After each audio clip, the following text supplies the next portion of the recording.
नमस्कार दोस्तों, welcome back to global affair. Now India और मालदीव के रिलेशन के बीच में 15 मार्च के आसपास एक बड़ी डेवलपमेंट होने वाली है, क्योंकि मालदीव अपनी तरफ से कैटेगोरिकली ये कह दिया है कि इंडिया के पास इस साल 15 मार्च तक का टाइम है, ये लोग अपनी मिलिट्री प्रेजेंस कंप्लीटली खत्म कर दे मालदीव से।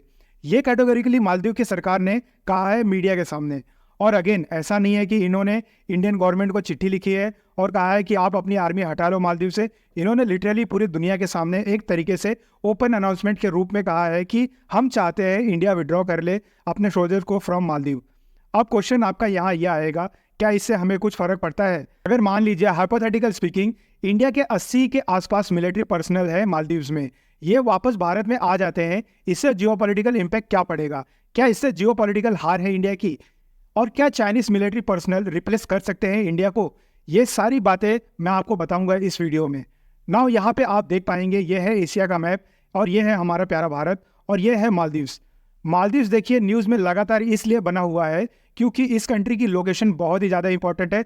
छोटी सी आबादी है, 5 लाख के आसपास, बहुत सारे आइलैंड से मिल के बना हुआ है, बट जो इनकी जियोग्राफिकल लोकेशन है ना, ये इतनी इंपॉर्टेंट है कि आप इस कंट्री को इग्नोर नहीं कर सकते हो। कई मामलों में ना मुझे मालदीव्स और पाकिस्तान में एक सिमिलैरिटी दिखाई देती है।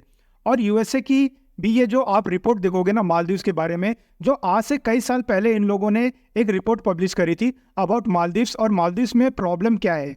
और इस रिपोर्ट में इन्होंने कई बार एक्सट्रीमिज्म का मेंशन किया है। मालदीव्स में वायलेंस एक्सट्रीमिज्म बहुत ज़्यादा बढ़ रहा है, रिलीजियस एक्सट्रीमिज्म हो सकता है इन द फ्यूचर यहाँ पर। और यूएस खुद इस बात को लेकर बहुत ज़्यादा चिंतित है क्योंकि मालदीव्स की जो लोकेशन है ना, जियोग्राफिकल, ये बहुत ज़्यादा इंपॉर्टेंट है। और यूएस ने उस टाइम ये भी कहा था कि मालदीव्स में फॉरेन एक्टर्स लगातार चैलेंज क्रिएट कर रहे हैं। ये ऑफकोर्स यूएस चाइना की बात कर रहा था उस वक्त। और 2012 में उस वक्त के जो मालदीव्स के प्रेसिडेंट थे सोली, इन्होंने खुद अपने देश के नागरिकों को ये कहा था कि मालदीव्स को एक्सट्रीमिज्म से लड़ना होगा। प्राइमरली ये रिलीजियस एक्सट्रीमिज्म की बात कर रहे हैं। यहाँ आप देख पाओगे मालदीव्स के प्रेसिडेंट इब्राहिम सोली अब प्रेसिडेंट नहीं है, वैसे ये 2021 तक ही थे। इन्होंने कहा था कि citizen need to rise against religion extremism, ताकि मालदीव्स की जो इंडिपेंडेंट है, सोवरनिटी है, ये बची रहे। ये देखिए फ़र्क है इनके पुराने प्रेसिडेंट ये कहते थे कि मालदीव्स की जो सोवरनिटी है उसको असली खतरा है रिलीजियस एक्सट्रीमिज्म से, मगर जो इनकी न्यू प्रेसिडेंट है मिजू, इनका कहना है ये है कि इंडिया से इनको खतरा है। ये ऑलमोस्ट आप कह लीजिए जो लैंग्वेज काफ़ी बार पाकिस्तान यूज़ करता है ना, कि इंडिया से इनको मेन खतरा है और इंडिया से रिलेशन ख़राब करने की कोशिश करते हैं। और सेम चीज़ आज के समय देख रहे हैं मालदीव्स के तरफ से। अब आपका क्वेश्चन यहाँ पर ये आएगा कि इंडियन मिलिट्री पर्सनल मालदीव्स में है भी क्यों है?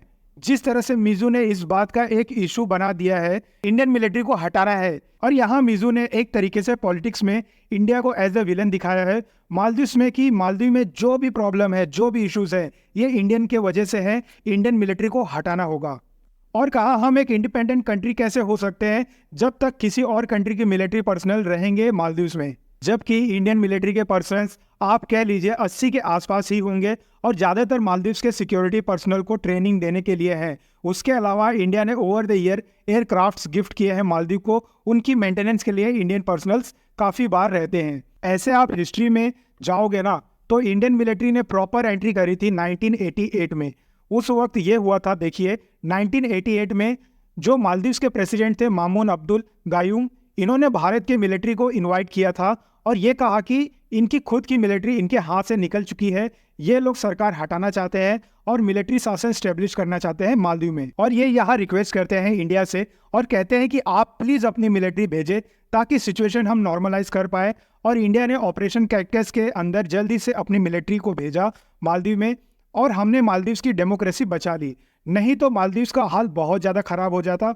और जो आज के समय इनकी टूरिज़्म इंडस्ट्री है ना, ये जो एक टूरिस्ट डेस्टिनेशन बनी हुई है, ये ना होती। और अगर मालदीव्स की मिलिट्री कब्जा लेती तो जो आज के समय हाल म्यांमार का है ना सैंक्शन की वजह से, और वही हाल मालदीव्स का भी होता, मगर इंडियन आर्मी ने मालदीव्स को बचा लिया अंडर ऑपरेशन कैटकस। मुझे लगता नहीं है कि मालदीव्स में ये बात पढ़ाई गई है कि जो आज के समय डेमोक्रेसी है मालदीव्स में, ये सिर्फ और सिर्फ इंडियन आर्मी की वजह से है। और इनका प्रोपेगेंडा इतना स्ट्रांग है कि बस यहाँ से इंडियन मिलिट्री को कम्प्लीटली रिमूव करवा दो, 15 मार्च के बाद यहाँ एक भी इंडियन सोल्जर्स नहीं होना चाहिए, ऐसे नए पॉलिटिकल पार्टी के मेंबर का डिसीजन है ना। आप यहाँ एक क्वेश्चन कर पाएंगे कि चाइनीज सोल्जर्स कंप्लीटली रिप्लेस कर पाएंगे इंडियन सोल्जर को। तो मान लो इंडियन मिलिट्री है जो 15 मार्च से या 15 मार्च के पहले वापस आ जाती है इंडिया, तो क्या चाइनीज सोल्जर चले जाएंगे मालदीव्स पे? नाउ अगेन, अभी के लिए मिजू जैसे प्रेसिडेंट पे भरोसा करता नहीं हूँ, क्योंकि ये अपने एजेंडा के सामने कंट्री के हित के बारे में भी नहीं सोच रहे हैं। और अगर मिजू मालदीव के बारे में सोचते तो इनका प्रयास इंडिया के साथ रिलेशन बिल्ड करने का प्रयास होता, बट इट्स कंप्लीटली अपोजिट। ये आदमी अपनी बेसिकली खुद के कंट्री के जो फ्यूचर है उसके साथ धोखा कर रहा है। तो देखना होगा कि चाइनीज रिप्लेस कर पाएंगे इंडियन सोल्जर्स को इन मालदीव्स, क्या चाइनीज सोल्जर ट्रेनिंग दे पाएंगे गार्ड्स को?